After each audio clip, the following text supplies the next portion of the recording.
నమో వెంకటేశాయ, ఓం నమో వెంకటేశాయ. స్వామి అందరికీ నమస్కారం. స్వామి బాగున్నారా? స్వామి ఈ గోపురాలు చూస్తున్నారు కదా, గాలి గోపురాలు పురాతనమైనవి, చాలా వందల ఏండ్ల ముందు కట్టినవి స్వామి. గాలి గోపురాలతో పాటు కింద గోడ గమనించండి స్వామి. ఈ గోడ వచ్చి ఇంటర్లాకింగ్ సిస్టమ్ స్వామి. తంజావూరు టెంపుల్ కూడా ఇంటర్లాకింగ్ సిస్టమ్. ఈ గుడి వచ్చి మనం కంచీపురంలో వరదరాజస్వామి పెరుమాళ్ గుడి అండి. చూడండి అక్కడ వంపులు అవన్నీ ఎట్లా కూర్చిపోయి ఇంత పెద్ద రాళ్ళండి. ఒక్క రాయి 100 కేజీలు 200 కేజీలు కూడా ఉంటాయి. ఇవి ఇంత పెద్ద గోడ ఎలా కట్టేవాళ్ళంటే పూర్వకాలంలో వీళ్ళు ఏవి క్రేన్లు లేవు, ఏం లేవండి, జేసీబీ లేవు, పొక్లైనర్ లేవు. చూడండి మధ్య మధ్యలో రాళ్ళల్లో చిన్న చిన్నగా ఇట్లా కర్రలు తీసి ఉన్నాయి, ఒకదానికొకటి రాయి. అస్సలు గ్యాప్ లేదు, సిమెంట్ ఏమీ వాడలేదు, ఉత్త రాయి మీద రాయి కూర్చిపెట్టారు.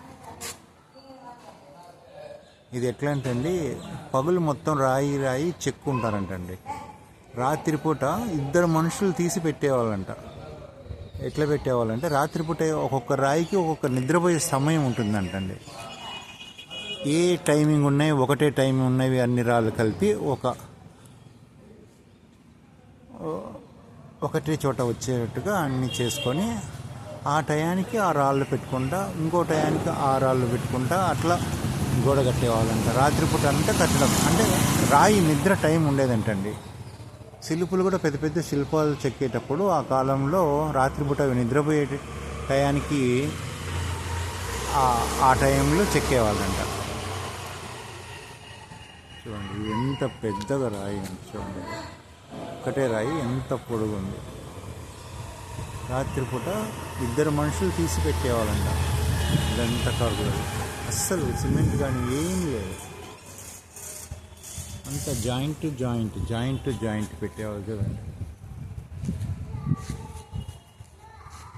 అప్పుడు శిల్పులకు రాయి గురించి, ఒక రాయి చూడగానే రాయి గురించి చెప్పేవాళ్ళంట, దాన్ని పుట్టు పూర్వత్వాలు. ఇప్పుడు అంత చెప్పేవాళ్ళు ఎవరున్నారండి? చూడండి ఎంత బాగా కట్టారో కూడా.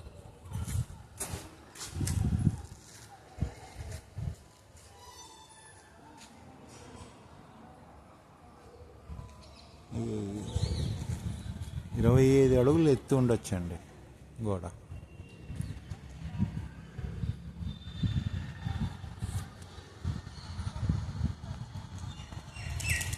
చూసారు కదండి, నాకు తెలిసినది నేను చెప్పానండి. ఓం నమః శివాయ, ఓం నమః శివాయ.